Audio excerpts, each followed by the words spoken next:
Yeah, I mean, I am. For me, my first introduction is basically the OG Predator. Someone told me I do the Predator click in my sleep sometimes, which I told Dan was part of maybe why I got the part. That's why you got Yeah, I was cast. like, and so then I'm like, oh, Predator. I'm like, what's that? I had seen that, the Predator before, but I hadn't watched the films. I mean, this is when I was like a teenager, so. I watched the OG, and I'm like, wow, like this is pretty badass. I love that one. And then I was kind of reintroduced with Prey that Dan did. I watched it like everyone else during lockdown and was very impressed and taken by the heart of that film. Yeah. Yeah, I'm kind of similar. So my initial introduction to the franchise was with the OG Predator with Arnold. My dad is a huge fan of Arnold Schwarzenegger, so yeah, anything he was in was always just playing on TV. So yeah, I was quite young when I first watched it. I was terrified. I hated the Predator. I was so scared. But yeah, watched like a few clips of the second one as I was getting older, and then watched Prey when it came out as well during lockdown. And then obviously when I got the role in this, I had to just do a movie marathon and watch every single one and yeah, read up in the comics, and it made me a genuine fan, like of the character and just of the franchise in general. It's such a loved franchise, by so many, and it's such an honor to be able to step into the Predator's shoes and yeah, bring it to the world in a whole different light, a different story. Yeah, it's really exciting. Perfect. Man, I know it's when you read the script, it's like it's also the kind of this buddy comedy, and it matters about the dynamic and the relationship between the two characters. I mean, for us, we hit it off pretty much right away, I have to say. You also, there's no time, like you have to, like we got to get close because we're getting strapped back to back, and it's like you got to be in it or not in it. You gotta commit. We got to commit, and so we really did. And when you're in those situations with someone else, feeling the pain or the uncomfortableness or whatever it may be, in these kind of odd situations that no one else would find themselves in, you get close pretty fast, I have to say, which we did. And then from like an acting standpoint, Dimitrius, you're speaking Yautja, I'm speaking English, and so, but you also have to find that nice rhythm, with the dialogue and the cadence, and to make sure the jokes hit, and so that was complex as well. I mean, we would run lines a lot too. Yeah, we were running lines. Yeah.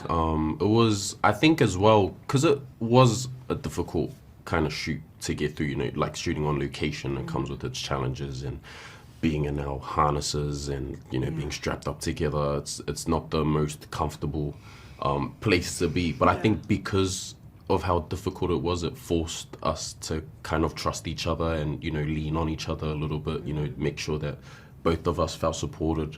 That in itself, I guess, was building that rapport and chemistry between us, because you kind of get close when it's hard. You rally together, and not only just us, extending to the whole crew. Everybody was getting behind each other, and I think Dan really, he's the mastermind behind the culture on set, I guess, and driving the vision home for everyone. Everyone was invested in the story and wanted it to do well, and were giving it their all. So kind of staying positive during those hard times. It's I think it just, you're bound to get close from that. So he's amazing, man. He's I think what I love about Dan is like he's a fan of like the universe. He's a proper fan. I remember my first meeting with him, and he just had a whole run sheet of like, it wasn't even talking about the film, to be honest. It was just talking about the whole world building, and the knowledge that he had, and how passionately he was talking about it. It wasn't just like running through it like, oh yeah, this is this and this is that, you got to watch this movie. Like, he was excited, to be sharing these things with me, and you could see it and feel it, and it was something that was contagious. He was making me excited. I was like, oh man, I can't wait to go home, do my homework, and watch up on all of these previous Predators, and try and build this character. He was injecting that kind of energy into me. So his ability to bring people along and have everybody work towards a common goal, yeah, it's commendable. It's commendable. You know, not a lot of directors I feel have that kind of ability. So yeah, man, I love Dan. Yeah. He's awesome. I mean, yeah, me too. Dan is just, he's so passionate, like you were saying, and he is very special because he, loves the epic. He can shoot a fight sequence like beautifully, and the violence and the action, but then also he has this heart, and he's so great with actors and kind of bringing emotions out of you, and really cares about that side of things as well. And you can, I think in this film, it's a lot of genres mixed together, which is a hard tightrope to walk, and he just pulls it off so beautifully. And he's a brilliant director. Yeah, I will work with Dan again. I hope. I love him. Truly, the idea for Badlands, my third entry in the Predator franchise, came from trying to think of what has never happened in a Predator movie before, and that was the Predator has never won. He always comes to Earth and gets his butt kicked, and he's supposed to be the galaxy's greatest hunter. So in mulling that over, I realized very quickly I didn't want to make a movie that was just a slasher movie where the bad guy wins at the end. I really wanted to find something, a story that would allow us to root for the Predator. And that became Badlands.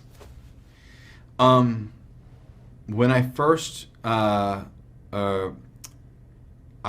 honed in on realizing the Predator lore, first in looking to a lot of the ancillary material. I mean, there isn't a lot of lore to speak of in the movies themselves, but the fandom on the internet and the novels and comic books do offer a lot that I found to be really exciting, but didn't want to solely rely on that either. So really just pursued what my imagination led me towards, and I looked at a lot of the culture of ancient Sparta, and thought of them as real nomadic barbarians. So thought about Conan and the paintings of Frank Frazetta and covers of Heavy Metal magazine, and really thinking of how to fuse fantasy and sci-fi together, but not in the way that Star Wars does, which I think is a little bit more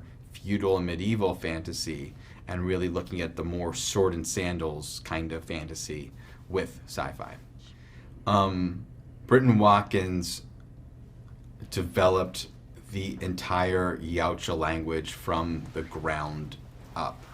There had been some runes in the earliest Predator movie, but those really were just there to look cool. They didn't really make any grammatic or semantic sense, and Britain took those and then also took into consideration the actual physiology of the Yautja face and mouth shape, and the way the mandibles moved, and that the mouth doesn't really close, and developed a language around all of that, and brought so much authenticity to the movie.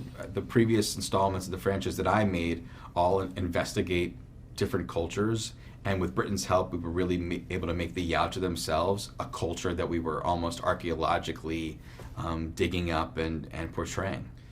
I was really able to help nurture the rapport between Dimitrius and Elle by strapping themselves to each other. And frankly, there wasn't any special process that we went through. Dimitrius and Elle happen to be both charming people that are lovely to work with and collaborate with. And with Dimitrius, he gave a real powerful performance that Elle was able to witness because we didn't have a prosthetic mask covering things up. She was really able to look in his eyes when she wasn't facing the other way, and be driven by that, and for us to be out in the nature, in all the the locations in New Zealand, and be stirred by what surrounded us. And Elle is such a gifted performer, and I knew would bring some wonderful levity and intensity to her roles. I was not expecting her to be as physically adept, and just our normal walk and talks were challenging because she was suspended on wires or in this crazy wheelbarrow contraption. But she also threw herself into the fight sequences, and even there was a moment where we needed Dimitrius to lift her up off the ground and put him on his back, and I had boarded out several shots to articulate this, and Elle said, "I think I can just do that, just if using my body." And she stood up and then hung her body in a very specific way, and then they walked back to back, and that was a better accomplishment of the magic trick we were trying to pull off than anything we had previously done with wires or anything else we had built, all thanks to Elle's physical performance.